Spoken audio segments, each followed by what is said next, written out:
चलिए अभी समझते हैं भारत के विषय में विलियम जोन्स का क्या विचार था।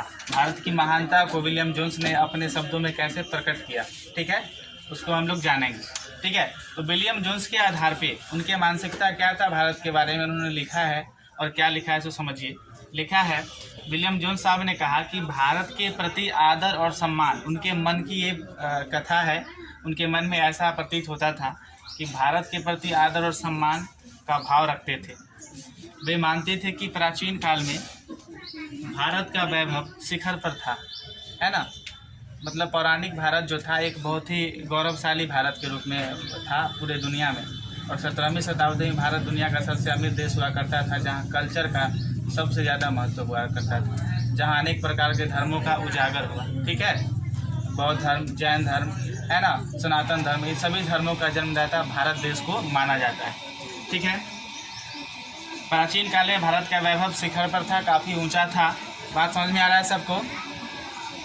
वे मानते थे कि अगर भारत की श्रेष्ठता को जानना है, भारत की गौरव को जानना है, तो आप भारत के में जो प्राचीन काल में लिखे गए ग्रंथ थे उसको जानिए। तो यहाँ पर उन्होंने लिखा है, अगर आपके भारत की श्रेष्ठता को जानना है तो उस समय लिए लिखे गए महान ग्रंथों को समझिए। महान ग्रंथों में क्या क्या ग्रंथ है, जैसे वेद हुआ, उपनिषद हुआ, महाभारत हुआ, रामायण हुआ, मनुस्मृति हुआ या धर्मसूत्र हुआ। इन सभी वेदों में, इन सभी ग्रंथों में भारत की महानता का वर्णन किया गया है, और भारत विश्व गुरु के रूप में है। इसका वर्णन हमारे भारतीय ग्रंथों में किया गया है, जो ग्रंथ काफ़ी प्राचीन है और मान्य है। बात समझ में आ गया सबको।